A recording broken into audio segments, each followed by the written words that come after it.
experience and the fans here in the UK? Well, I have not been out in the O2 Arena yet, but since I touched down on Wednesday, I've been really excited to get out there in the arena. I've only seen it on TV, and I know it's going to get rowdy. My wife and I spent a couple days here in London, did a couple appearances here, so everybody's just been awesome. And the European fans, the London fans have been absolutely immaculate thus far, so I'm excited for a good round of fights. What do you make of the fights tonight? And obviously, Paddy Pimblett, what he's done for the country and the scene, obviously, he'll be keeping an eye on you and likewise on him down the line. What do you make of him as a character in the sport? No, he's great, man. And Paddy and I have been in contact a little bit. You know, he's a guy who's in that perfect, kind of that perfect position where I'm the guy. I'm going to be the champion here in the next 12 months.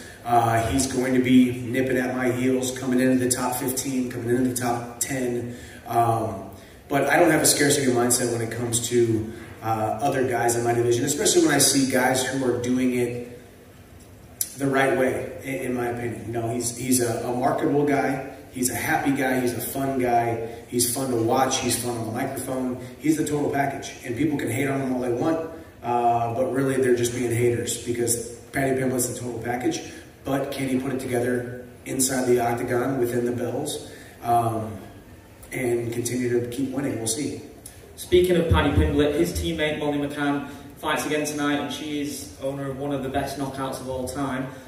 Putting you on the spot here, who has the knockout of the year at the moment, you or Molly? That's so funny, actually, because I just did an appearance yesterday, and I love being here in London, and everybody, obviously, big Paddy fans, big Tom Aspinall fans, big Meatball Molly fans. And yeah, I mean, I do believe that spinning back elbow, clean KO was absolutely amazing. I hope my knockout holds on as KO of the year because I like to collect awards here inside the UFC, but she's definitely nipping at my heels. I think it's definitely her and I as the #1 and #1A knockout of the year thus far, but we're only in July. So we'll see. There's definitely a lot of time left inside the octagon for these fighters.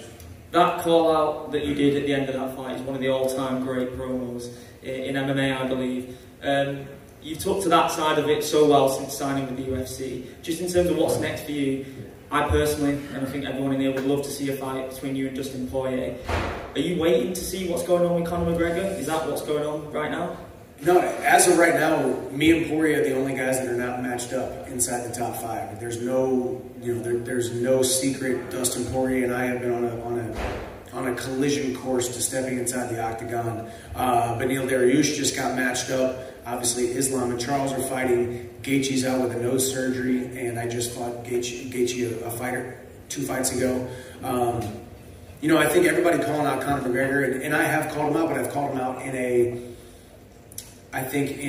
respectful manner. Hey, Conor, when you're ready to come back, whenever you are ready, whenever the leg is 100% healed, because the sport of mixed martial arts, the UFC as a promotion is better with Conor McGregor in it, but we need to see a healthy Conor McGregor inside the octagon. So he doesn't need to rush back. We'll see when he comes back. So I'm not waiting. I think you're going to hear some fight news coming pretty soon, and it could be me and Dustin Poirier. We'll see.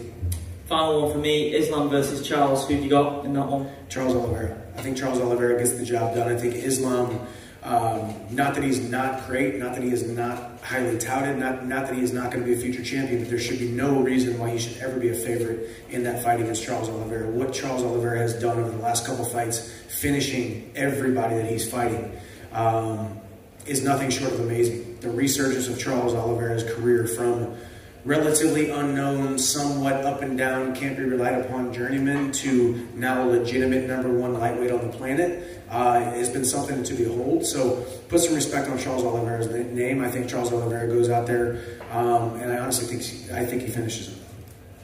Thanks for your time.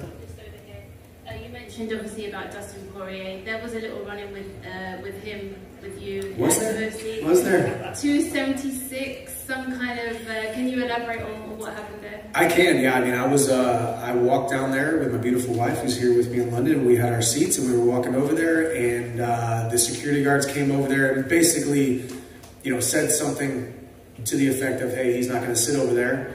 I thought, okay, that's interesting. And we walked over. All of a sudden, I heard some chirping, some very vile venom being spit in my direction. Didn't know if that was being thrown at me or not. I look over and Dustin Poirier is pointing at me. So he obviously had a bone to pick with me that night. Dustin Poirier, it's no secret. He's made it he's made it very known that he's ready for a fight. He is thirsty, very, very thirsty for a fight. So he's looking for anybody and everybody to throw venom at.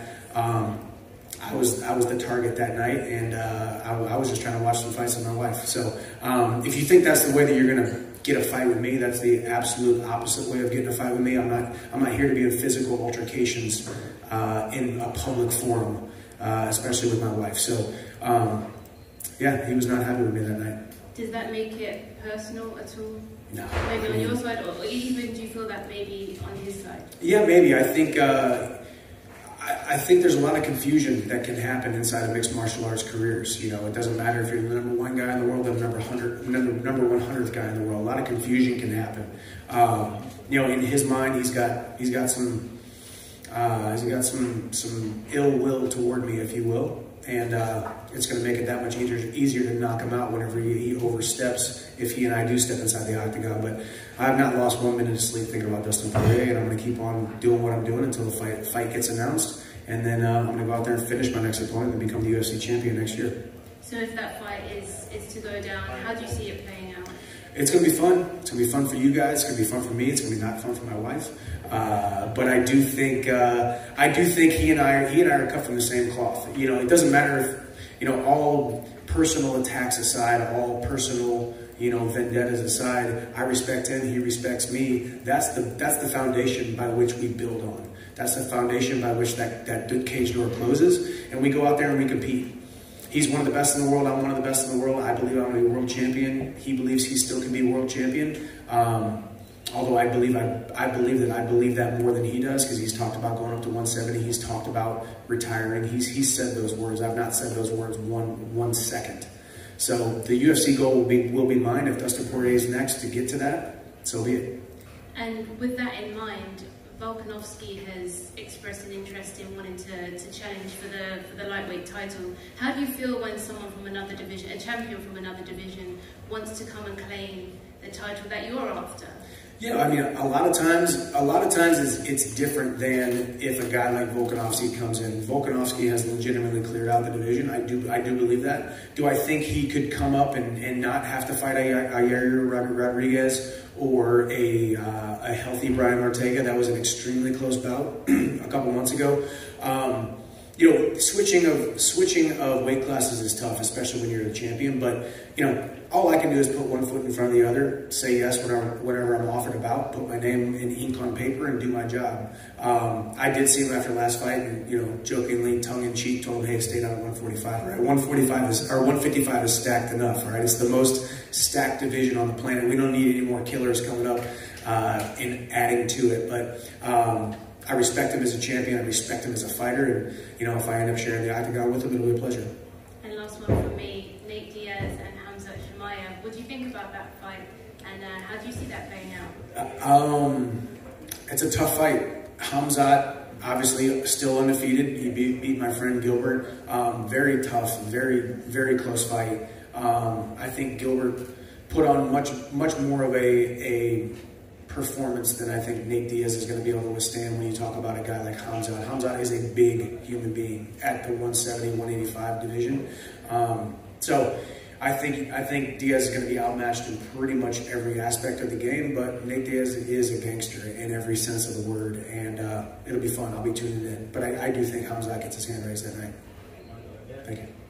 When something like the Dustin thing happens, does that actually fire you up more, or does it make you more roll your eyes and sort of think, oh, I don't even want to engage with this? Completely roll my eyes. I mean, I didn't even really want to fight him from the very beginning. You know, I honestly thought Beneil Dariush being on the fight, the win streak that he was, he was in a #1 contender fight with him in Islam before he got injured. That was the fight that I thought that I would like to have to get me more toward the title than a guy like Dustin, who is talking about retiring. Might have 1 foot out the door. He's talking about going up to 170. He's got 1 foot out the door at 155.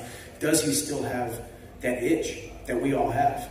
We all want to be champion. He's just maybe trying to collect a paycheck. We don't know. But yeah, it was definite eye rolling. It was definite. And just, #1, be a professional. You know, be a professional. We fight in a cage for money. You don't need to get into a verbal altercation in front of my wife and in front of the fans there at T-Mobile Arena to prove that you're a tough guy. But maybe he drank a little bit more hot sauce that night than he should have. But here we are. Either way, eyes rolled. Didn't want to fight him. If I have to fight him, if I end up fighting him, he's going to get knocked out. Say that fight gets booked and you guys, to do the press conferences and all that, are you expecting the same sort of energy from him in that, or do you think that was just a one-off and he was kind of a bit fired up? What do you think? I think it was he fired up? I don't know. I think he was, I think he was fired up, so we'll leave it at that. I don't think you get that Dustin Poirier. I'm not talking about keeping the same energy and all that kind of stuff, because we get caught up in the show, we get caught up in the talk, and we get caught up in the fights, and we get caught up in everything. For me, I know who Dustin Poirier is, and I respect Dustin Poirier. I respect how he handles himself as a professional most of the time, 99.7% of the time. We caught him on a bad night, and I was the brunt of it in front of the 20,000 people there at T-Mobile Arena in front of my wife. I didn't enjoy it, and I was actually, I guess, taken back by it, but who cares, man? We're in the sport of mixed martial arts. We just keep on rolling. Thank you. Mike right here. Everybody. Mike, we're entering the second half of 2022. The knockout of Tony is the front runner for knockout of the year.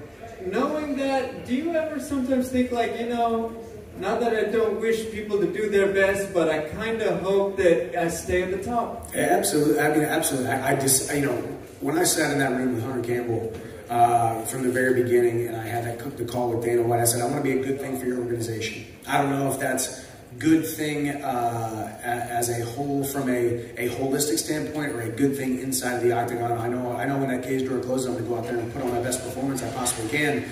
But if you would have said, here we are 18 months later, and I'm the front runner for knockout of the year in 2022. I had the fight of the year in 2020, the front runner of 2023 for the knockout. I was the fight of the year in 2022 and the debut of the year in 2022, or whatever year we're in. I don't really know if that's even right, but you get what I'm saying. And I would have thought that it was kind of crazy, to make that statement. So I'm enjoying it, man. I love being a fighter in the UFC. I love all y'all's attention here, and being all the way across the pond and seeing all the fans here. This is a dream come true for me, and I'm fighting on borrowed time, and I'm going to keep on doing it. And don't be surprised if my next fight I end up surpassing my last knockout. Well, I'm just going to keep you here for a short interview, not a long interview. Final question on that. Apologize if you already answered it. What are your thoughts on Beneil versus Gamrot? Obviously, Matus is new to fighting the higher-ranked guys. How do you think he does against a vet like Beneil? Yeah, Gamrot has shown time and time again that he is a force to be reckoned with in the lightweight division. I actually was an analyst on his card about a year ago, and I forget who he fought, but he went out there. Or he actually was Jeremy Stevens. He finished Jeremy Stevens in the first round. So he's been good. We've all seen him. We all see those guys surging who are right outside the top 5, and they will eventually get that opportunity to fight a top 5, top 7 guy. And Beneil's the guy that got his name called, and Beneil, being the gamer that he is, said yes. It's a tough fight for both guys. Gamrot is surging, but Beneil Dariush has veteranship. Beneil Dariush is a skilled fighter. In my opinion, Beneil Dariush is the #1 contender still, and that's where I've kind of staking my flag, if you will. So it'll be a fun fight, and we get to see it October 22nd. Michael, certainly congratulate you and your wife. I think adopting children is one of the greatest things a human being can do. So well done to both of you for that. I wanted to ask you, does having kids give you any extra drive to achieve your goals? And also, how do you balance the kind of the time it takes to be an elite level athlete and being the best dad that you want to be? Is that a difficult thing to do, and the sacrifices that you have to make, or does it come easy to you? Thank you. Well, #1, yeah, thank you for that sentiment. I mean, I will still remain firm that me and my wife are more blessed than our 2 sons, big time. That's the blessing that we get every single day when we wake up to see those those heartbeats every day is absolutely amazing. So it's not easy. You know, my wife is a hard-charging doctor out there crushing it, trying to create a life that she always imagined for herself and crushing her goals. And I'm over here doing this on a microphone and fighting in a cage for you guys and the fans, trying to see through to this vision that God put on my heart, you know, 20 years ago. And it's hard at times. It absolutely is hard at times, but just realizing that there never will be a perfect balance is the freedom that you need. If you really want to be great at something, there never will be balance. You will wake up in the morning feeling like a failure, and you will go to bed at night feeling like a failure when it comes to balance, because there is no true balance. All you can do is make the best decision that you can with the information that you have at that exact moment. And my wife and I do a pretty good job of that. She gives me the leeway to be selfish when I go into training camps, and I give her the leeway to be selfish when she needs to go chase after her career goals, and we give each other the leeway when we need to be mother, when we need to be father, when we need to take our sons on dates and take care of them and do all that kind of stuff. So it's a big, delicate dance that can never, ever be mastered. And as soon as you realize that you can never master it, you can give yourself the freedom to just live and do the best that you possibly can. That's a phenomenal answer. Thank you very much. Thank you. Thanks, Mike. Thanks, guys. Appreciate it.